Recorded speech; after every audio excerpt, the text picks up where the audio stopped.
Natural Solutions with Dr. J, your source for time-tested and cutting-edge natural medicine approaches to optimize your health.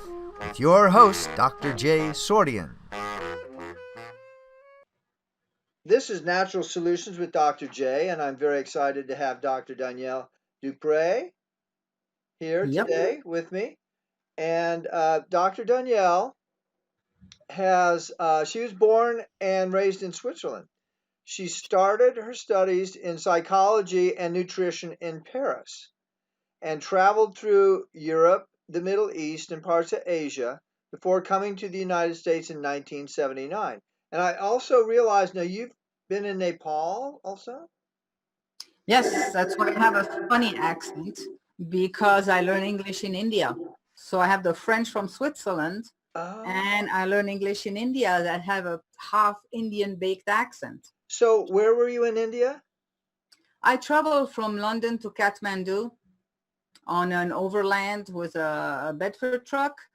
And then I spent 3 months in Nepal and then went down to Sri Lanka. I was going to go around the world. Oh, that's right. I had knee problems, so I had to be flown back to Switzerland to have surgery. Oh, my goodness. And I still need to finish going around the world.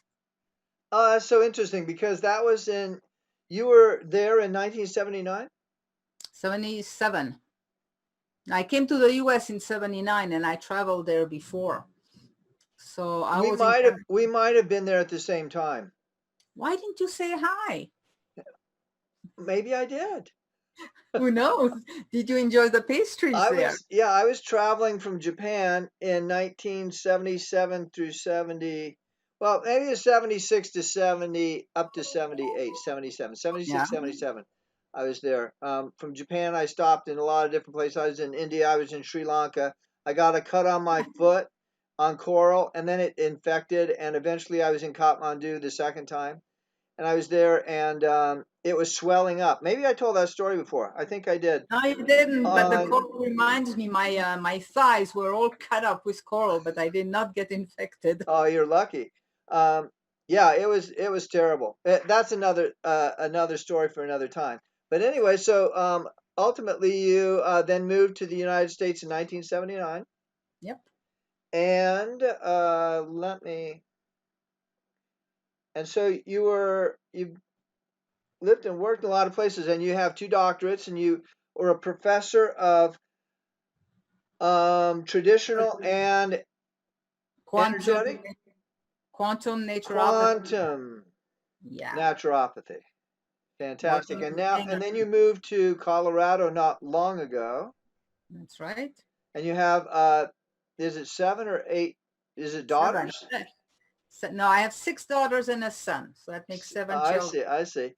And so I remember from looking up some of the information about you that one of your daughters is a knife thrower, and one of them throws hatchets. 12-time world champion knife thrower. And another one is like a 14th-time world champion in hatchet throwing. Oh, she's doing the hatchet as well. Oh, she does. I have 5 of my kids throwing knives, but this one really took it to the top. And does the son throw knives, or is he the one who has to sit with the apple on his head? He throws knives too, but he is, they throw knives on him too, but they tell me afterwards. And how about you? Do you throw knives? No, my hands are just not made to throw knives. So you didn't teach them how to throw knives? No, I didn't. No. And that's not a Colorado thing? No, we were actually in California, and my daughter, when she was 13, wanted to be a stunt woman. And everybody discouraged her, saying, you have to be born in a stunt family. But I had some friend in the Bay Area, and somebody told her, no, there is a school in Seattle you can go to. So she contacted them when she was like 18, and they told her, well, no, we don't take anybody under 21. And she said, but I've been homeschooled. I'm responsible. I can't do it. And they took her. Wow. So she started by learning to jump off galloping horses, being set on fire, climbing walls, and then she got into people who were knife throwing, and she loved that. So she does the knife throwing, she does lasso, she does whips, and having fun. That's pretty amazing. And as a mother, you homeschooled her, so you had total trust that she wouldn't end up killing herself or something. Well, one time she called me and she said, Mom, I missed the mat when she was jumping off the galloping horse, and I had a machine that can work, distance. She said, can you put me on the machine? I'm hurting. But usually she would show me the videos when she came back. And my idea is, my kids need to do what their talents are. I Yeah, don't want to keep them in a box. that's fantastic. So one of the, I know that you do a lot of quantum energetic work and that kind. So that was one of the things that helped your daughter with her pain. Yes, it helps with the pain and it helps to heal the body, heal faster. You just Uh-huh. send energy and yeah, it heals faster. It's not instantaneous, but she was back on the horse the next day. Wow.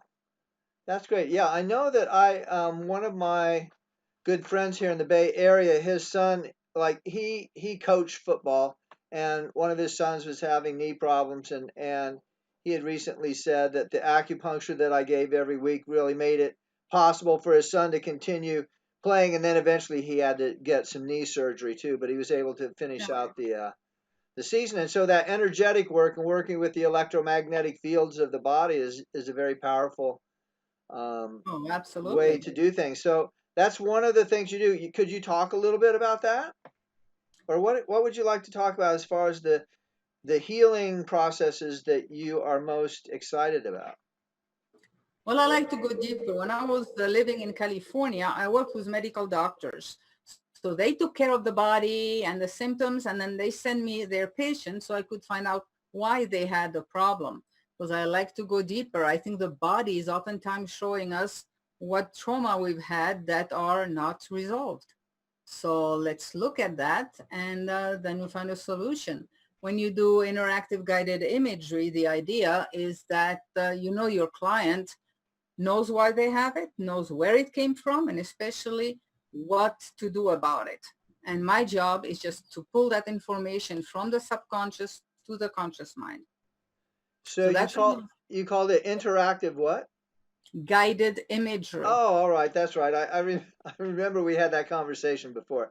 So And that's that's the type of client-centered hypnosis, if you want. oh, all right. That's very interesting. So as part of your background and training, there is hypnotherapy and emotional freedom technique and I do that. And nutrition. I started to study in Paris. I was studying psychology. I was able to get in the Institut Français de Culture Humaine in Paris. And when I was 16, when I was 15, I was diagnosed with skin cancer, had surgery every 6 months. But that institute in Paris was also teaching nutrition. And they said, you may want to, find out if that can help you. well, When I was 18, I bought my first juicer, started to detox, and that did it for me. I never went back to the surgeon. So I had both sides. I had the nutrition and I had the psychology when I was in Paris. And later on, I did my doctorates. I became very sick in my 30s. And I studied naturopathy, got my doctorate that helped me get better, then got a PhD in natural health. mm, And my PhD dissertation was on the power of the mind in healing, because I think a lot comes from the mind. From there, I studied interactive guided imagery, hollow energetic, and then worked with homeopathy and different tools that give energy to people.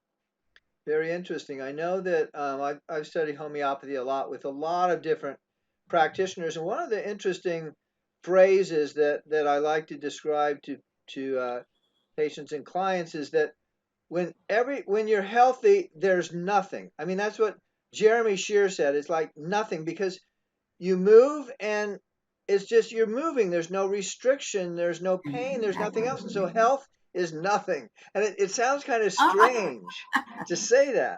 But yeah. when you think about it deeply, it's kind of like, yeah, everything's just working very smoothly without any hitches. And that's kind of a nothing. But one could also, I guess, from a quantum standpoint, say that we essentially, if as far as matter goes, the actual amount of matter that we are composed of, the matter is just twirling around so fast it looks like we're solid, but in essence we are each nothing as well. Exactly. That's what I try to teach that to my clients, saying, everybody knows an atom. You have the neutron and the proton together, and then the whirling electrons around, okay? Yeah. They don't like to be alone, so they find another atom, and together they make a molecules. And then these molecules make up cells, and the cells make up liver, for instance, and all that turn into your body. Then you go the other way, is, take an organ, for instance, the liver, the stomach. What is it made out of? It's made out of cells.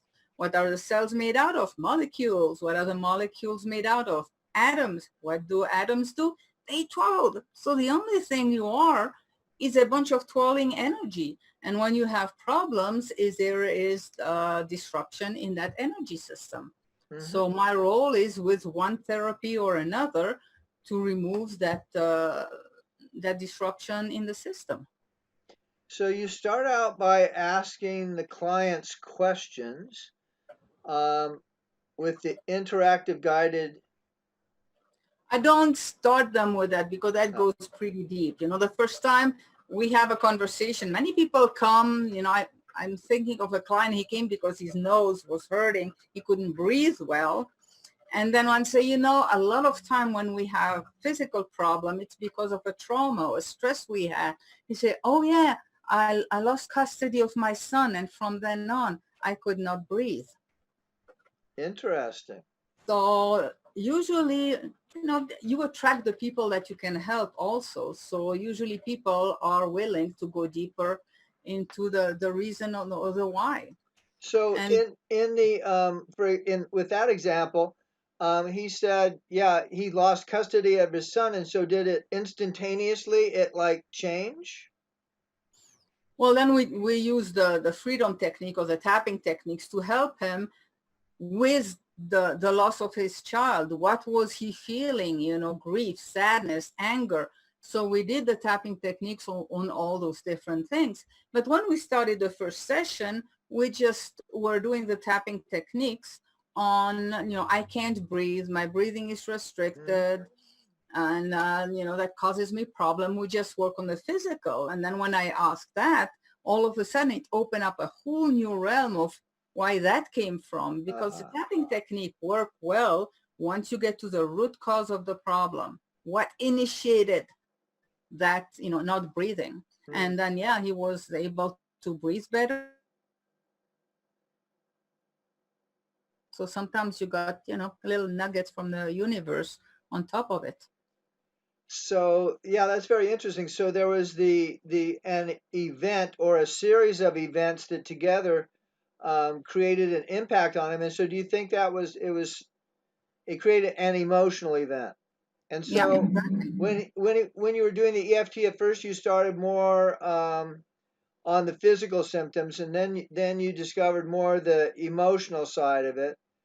Do you ever just work on an event that is not specific to emotions associated with, but it could be just like an event that you would go through? Well, I had a client that still had a shoulder pain after an accident. So we did work on the event, the accident, everything that happened around the accident. When she left home, was she in a good mood, a bad mood? Did she just have an argument with her husband or not? And then, was she stressed when she was driving? And we go through the whole story, and, she was hit, and then the ambulance came, and then she was transported to the hospital. How was she treated in the hospital? And I can't remember for her if that was a tire screeching from the ambulance or the light of the ambulance that somehow got stuck in her shoulder. So she had gone through surgery, she had done physical therapy, all kind of stuff. That shoulder still hurt. But when we figured that out, we did the tapping on that, and then her shoulder pain went away. Wow. So even a sound, a screeching sound, it may have been that, you can't remember exactly, but a screeching sound itself could have impacted her nervous system and created a certain memory that was associated with maybe a physical position or something something Dr. Upledger talks about, a vector of energy that traumatizes us, that goes in the body and makes itself very small, so, but it still hurts. And then, you know, the interactive imagery is more when people have no clue. I had a client that had been diagnosed with depression, clinical depression for 5 years. She had no clue why she had the depression. So she came every week, and it took a while. At the time, I didn't do the tapping techniques. I didn't know about that. But what she saw, she was in black cloud, just a black cloud. And, you know, we talked about the black cloud, what it was made out, and she was falling, and eventually it got grayer. And she was in her 40s when she came. We went back to a time when she was in 20. She had been raped and was pregnant and had an abortion. She had totally forgotten about it. So we dealt with that, and the depression went away. Wow. So that's very interesting how their physical events associated also with the emotions at the time can then get locked in the body and transform into perhaps a totally different emotion. Exactly. You know who Dr. John Sarno is? He's an orthopedic surgeon. Yeah. Okay, and he said, you know, he saw people that with their spine had just a little bit of something wrong, and they were in excruciating pain. And some people had the whole spine was misaligned. They had, what is those things coming out? I forgot the name there. Disc bulges or? Disc bulges or something, and had no pain. And he realized that the people, a lot of the pain we have in our back is because of trauma we've had. And in our society, we don't talk about emotions. So in order for an emotion to be processed, you know, emotion is energy in motion. It has to be processed, and we don't process it. So it gets stuck somewhere in our body. And in order to release that, the body says, hey, I'm hurting, do something. And he realized that when he worked with the emotion, the pain would go away. He didn't need to do surgery. And so sometimes that emotion starts to move when we actually speak about it, or if the individual recognizes it, but you don't actually have to do talk therapy necessarily for that to resolve, right? I don't do talk therapy because when I was studying psychology in Paris, we learned that we could help 25% of people. 25% of people would get worse, and 50% would have no change. I mean, you may know why you have the problem, but what to do about it, we didn't know. So that's why I use imagery to go to the root cause, and then I use a tapping technique, or I'll also use my devices to know what the problem is. Wow, fantastic. And can you tell me something about the principles some of the devices are based on? Let's It's see. called proprietary information. I don't know how it Oh, works. you don't know. You don't know. Okay. It just, we know it works. You know, Yeah. Russians have done a lot of studies with animals. They took, for instance, a mother mouse and took her babies away in a submarine far away, and they killed the babies, and the mom would react. Yeah. So we know there is kind of a connection. What is that energy? And I had a doctor say, we're going to understand it maybe in 50 years, but in the meantime, it doesn't hurt. It helps people, so let's use it. Yeah. There are these out of England. There's radionics machines, which are using different resistances and dials and things like that. Each different part of the body has a particular number corresponding, like on the dials and things like that. Pardon? Everything has a signature. Exactly. A bone has a signature, and a liver has a signature. If your liver is healthy, the signature would be a certain way. If it's sick, it's going to have a different frequency. So what my device does, it tells the liver, apparently we have that memory in our cell of what health is. So it sends the proper frequency telling the liver, align to that, this is health. And then the liver responds either I'm aligned or that's enough for today. Right. It makes a lot of sense. I mean, many years ago in New York City, I was living in Philadelphia, and I went to New York City to study Reiki a little bit with one of the people with the guy who invented it, and there were a lot of people there in this seminar, and he was talking, and I speak Japanese too, so I could understand. They were translating it too, but he was speaking in Japanese, and he was talking about. No, you probably won't believe this, but and this was back when there were telephone receivers. You know, it's like a handheld Yeah, thing. He yeah, said, yeah, people would call him, and they would say, oh, something's going on. Can you help me? Well, I can't see you right now, but okay, just hold it up next to your head, and yeah. then he would just go like this with his hand over the receiver, and it would send the vibration maybe through the wires, but he probably didn't even have to do it through the No, wires.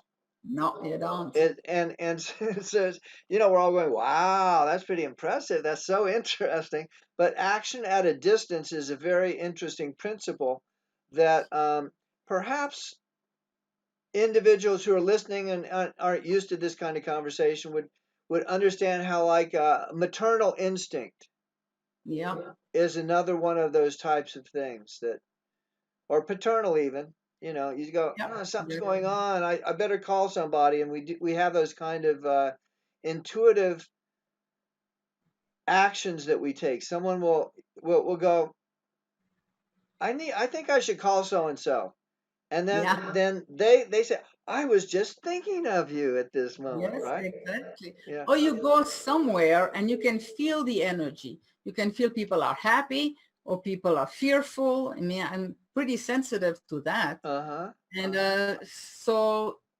emotions emit kind of an energy. So, are you do you consider yourself an empath? Yep. But I learned to not be to get too sick with that empath, because when I remember the first time I had a client who had cancer. I don't know how many times I went to wash myself after, I don't want to get that.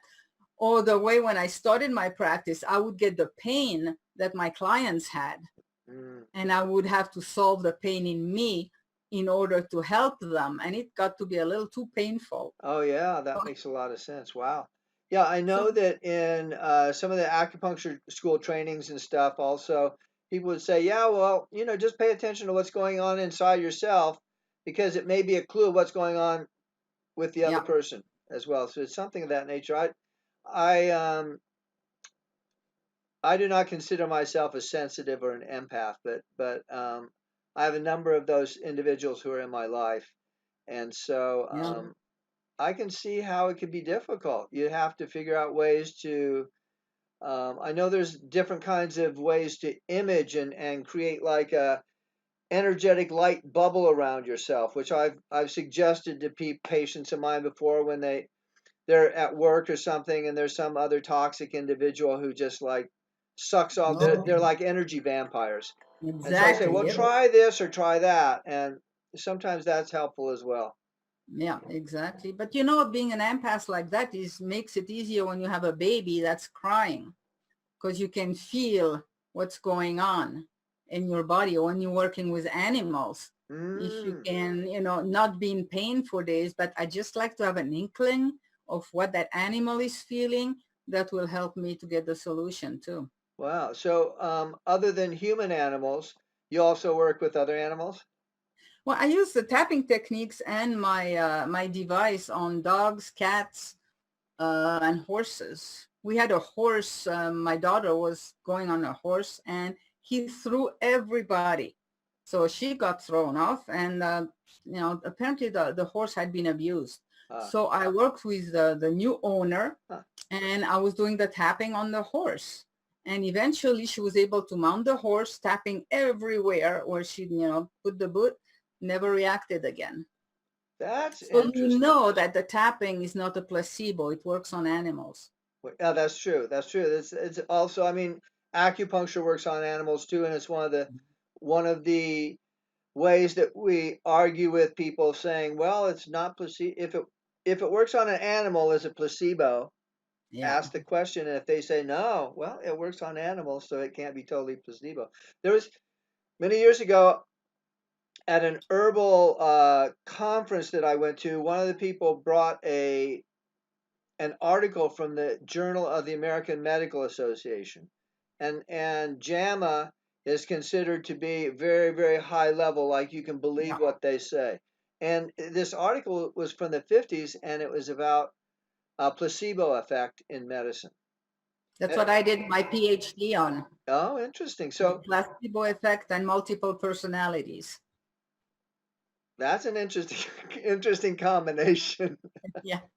And you had them both together mixed, placebo and multiple personalities? Well, one after the other. Oh, My dissertation was on the power of the mind in healing. So I talked about different ways the power of the mind works in placebo, and how amazing how it works with multiple personality. They can even change the color of their eyes. How do they do that? One personality has diabetes, the other doesn't. They have a different blood type. How we don't understand how they do it, but we see the so results. have you actually worked with people with multiple personalities? Well, I met one when I was learning interactive guided imagery. She said she had different glasses on her nightstand because she never knew which personality she would wake up with. So she would need a different pair of glasses.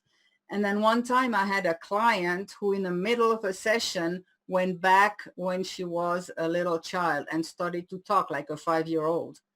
And all of a sudden I had to change my whole vocabulary because there was a different person. And obviously she did not understand adult vocabulary. Yeah. So we took that little child and grew her to the age of my client at the time. Wow, that's so interesting. Yeah, many years ago, I was part of a group. I study hypnotherapy and things like that. I don't necessarily use it officially with any patient.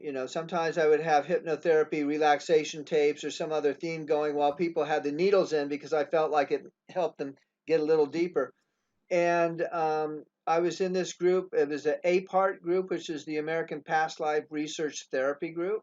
Mhm. And every month we would meet and in San Francisco. And some of the others who are very active in their practices had these like amazing stories. And that reminds me of one where someone was in a hypnotherapy session and he was the guy who was guiding was talking to this other person and all of a sudden the voice radically changed. Yeah. And it was like Yeah. this man's voice in a woman. And he's Yeah. going, "Oh, well, hello, who are you?" You exactly. And it's so fascinating. And ultimately, it resolved itself. This was he had described it as a personality fragment, or it was like someone who had died, and the woman who was being cohabitated by this energy, um, as a child was needed protection, and so this partial entity came in to protect her, but was obviously no longer necessary. It was like just screwing her life up. And so the therapist said, "Well, okay, I want you to just look around and tell me what you say. Look, and he said, "Well, I see this, I see that," and it's still this man's voice. And he says, "Okay, make sure you look all the directions. Try not to be too directive, right? But just sort of, you don't want to overly control in any hypnotherapy session." And he says, "Okay, I want you to look around." And then the deep voice said, "Well, I looked up and I see this light up there." And so, oh, well, that's very interesting. And so the whole concept was that this personality fragment had been there to protect her, but actually needed to move on to the next level of reality. And so then eventually it saw the light and it just shot out, and then the voice changed, and that voice, it was back to the woman's voice. And it's so curious how what reality is. I'm just always amazed. Yeah. I think the deeper you go, the weirder it gets, and you have to come back. Yeah. I like to make a distinction between hypnosis and interactive guided imagery. All right. Hypnosis usually it's pretty direct. Do this, do that. Imagine yourself on the beach. With imagery, you let the client lead you to where it wants. Find a nice place. It can be a beach. It can be, the nicest place one of our client had was in front of a slot machine in Las Vegas. That's where she was the most relaxed. Now imagine a hypnotherapist tell you to go in front of a slot machine. That wouldn't work. But for some reason, some people, the beach doesn't work. Some people, the meadow doesn't work. So you let the client actually lead you, and you just follow the clients to where it needs to go. That's really interesting. Wow. And past life, I was studying with a therapist who were both doing interactive imagery. She was very deep into the past life, and I said, I don't believe in that. But we did, we worked on each other. It was really fascinating. But one day I had a client who could not lose weight. It didn't matter what she did for exercise, for food. So we went into imagery, and all of a sudden she was on a boat coming from Europe to the United States in the 1600s. Ooh, and she was starving. There was no food on that boat. So for some reason, the emotional DNA, we have that too, came way down to her, and she constantly felt she was starving. Right. Wow. So Was she in a slave ship? no, it was not a slave ship. She was, from Europe when they starting to settle the pilgrims, when they came over from Europe to Plymouth. She was in one of those ships, and for weeks they didn't have much. Yeah. And that's the image that came to her mind. So we worked on that, and then she was finally able to lose weight. Wow. And so you didn't like automatically say, okay, let's go to a ship in the 1600s. No, obviously it would never have come and to you my didn't say, mind. okay, let's go to the slot machines. No. That's what is so fascinating with doing interactive guided imagery. It's fun. It's just, you never know where you're going. Yeah. You cannot prepare a session. You just, we study for 2 years, and we kind of, make fun of each other and say, yeah, we study for 2 years. And then we say, yeah, tell me more. But then we also have the tools. Didn't happen to me, but with a medical doctor, he had a patient who had been abused. And during the session, the wounds reopened. She started bleeding going back there. Wow. So you have to know what to do. Some people go for a weekend or a week training in hypnotherapy. They cannot handle that. Yeah. 2-year training we had to learn just in case something like that happens. Does that happen very often? I know that's the only case I heard. I had a woman with me that got into a panic attack, that it was induced. But, the doctor said, if you can induce a panic attack, you can stop it too. So I just had learned how to do it, and we went through it, and it was not a big deal. Oh, interesting. So tell me, what's the biggest challenge that you've had? Well, I had several challenges. When I was 15, diagnosed with skin cancer, having surgery. Mm-hmm. And then, detoxing, realizing that actually, did something to me. I didn't have the cancer any longer. And it's only when I was doing my doctorate that I realized that vaccinations are also linked to cancer, because later on I had something that was also a side effect of vaccination. I had a lot of vaccination as a kid. We didn't know there was some side effects. So that was the first thing that led me to nutrition is important. What you eat, it's got to be healthy, and, and growing up in Switzerland, I didn't have all the junk food, unfortunately, most Americans grew up with. So I've never been attracted to all the junk food. Mm-hmm. And then when I was in my 30s, I was bedridden for weeks. I had 6 children at the time. And in extreme pain, a chiropractor friend of mine says, you have all the symptoms of, how is it called? MS or something? No. It's a nerve. All my nerves basically got inflamed. Wow. Polyneuritis. And he said, but usually it's only people who drink, and you don't drink.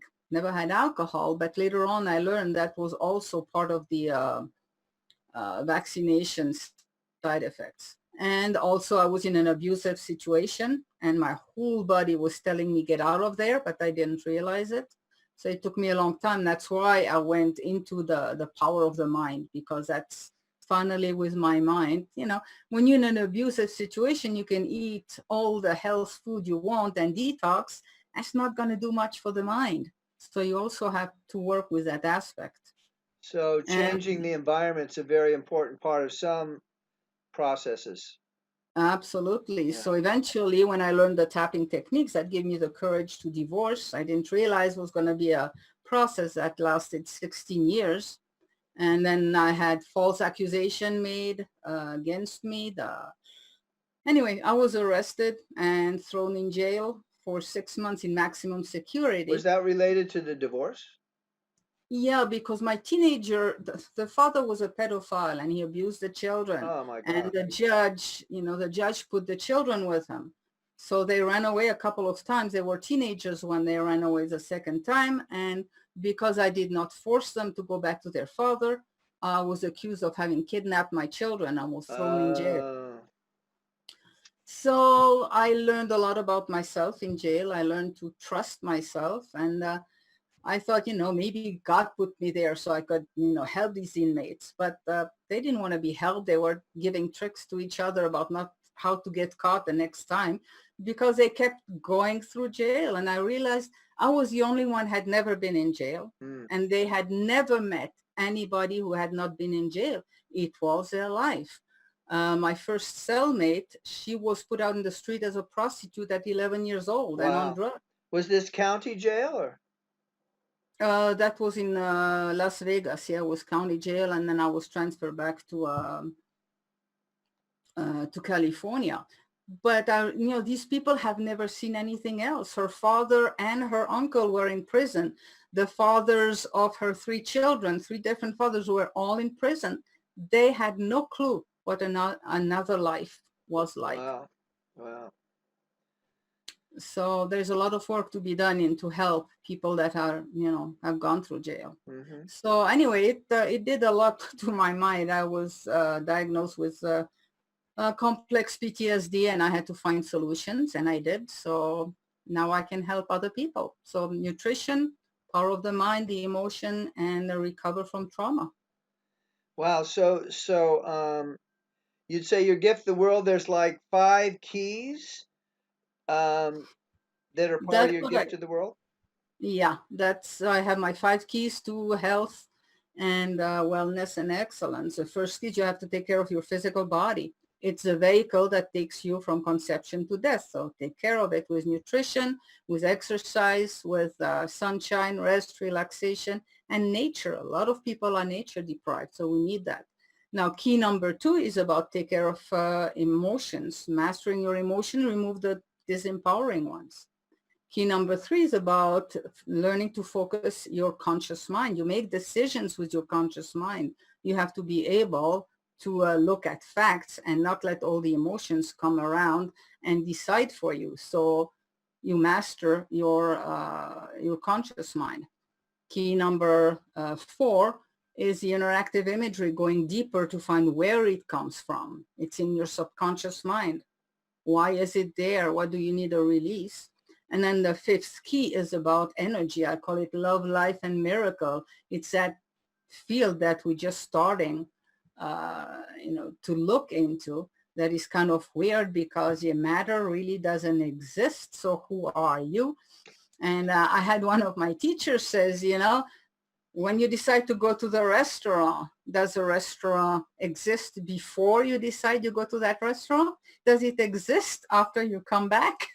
So finally it gets mind-boggling.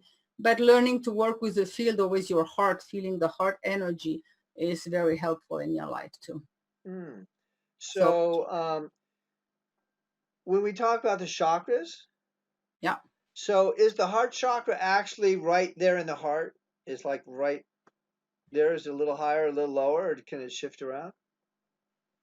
No, some people say it's like a little door. More, yeah, it's more in the middle, but still towards the left. It's not in the heart, it's just right beside it. Okay. All right. And so anything else that you'd like to tell the listening audience?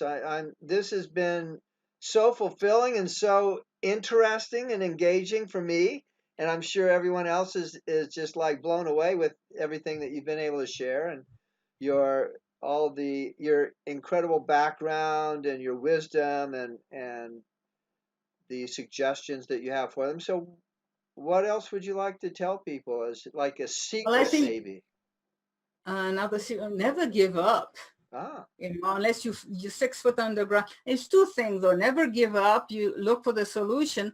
But then I also had clients as well. I'm not that bad. And I hear people, they get out of their 4th stage cancer. So I'll wait till I'm on the 4th stage, and then I'll do something about it.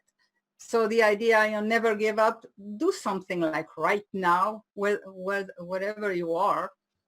And I found solution. I think there is no question without an answer. So look for the answer. You wouldn't have the question if there wasn't an answer. Very, very wise words. Very wise words. So the move to Colorado is wonderful compared to California? No, I was in Las Vegas for a while. So I came to California. I spent 2 years in Vermont, back to California. Then I went to Nevada, and I was staying in Las Vegas for 14 years. Had the opportunity to come to Denver. So that's where I'm right now. And we'll see what the next move is. So were you able to take like a Calistoga wagon from Las Vegas to Colorado? Something like that. Yeah. Yeah. And is the energy different there compared to Las Vegas? It's very different. Yeah. California was very open to all kind of therapies, as you know. Uh-huh. And when I moved to Las Vegas, I didn't know medical doctors are not allowed. It's a law. Are not allowed to work with naturopaths. So it was very difficult. Interesting. Because when I was in California, I was working with medical doctor. We each had our specialties, and that didn't work in Las Vegas. So in Colorado? Colorado, people are more open. The problem is I arrived just before the COVID thing. Good point. So I didn't have a chance to really network yet. Right. But it seems to be more open, and now we have the internet, so I have the world. Exactly. So if people want to get in touch with you, I will be sure that we have your link in the notes down below. But what is it? Coach me now, Dr. D, DRD, @gmail.com. So coach me now, DRD @gmail.com. All right. Very good. Thank you. Thanks so much for coming on. And thank you for having me. It was fun. I've always enjoyed being on your show too. So this is great. Yeah, absolutely. All right. Well, enjoy Colorado weather, and I'm going to go out and get me some nature here too now. All right. Well, we have a storm right now, so I'll wait for the storm to pass. It sort of looks a little stormy over the lake there. Yeah, absolutely. Okay. All right. Thanks so much. All right. Well, thank you. If you are interested in finding out more about how you or your relatives can avoid dementia, buy the book, Outsmarting the Dementia Epidemic, 7 Key Memory Care Actions to Avoid Alzheimer's and Successfully Keep Your Brain Safe, Sharp, and Sexy into the Future, by going to outsmartingdementia.com. That's outsmartingdementia.com. If you'd like to learn more about how to get an appointment with Dr. Sourdien, please call the Redwood Clinic at 510-849-1176. And for information, go to theredwoodclinic.com. Thank you.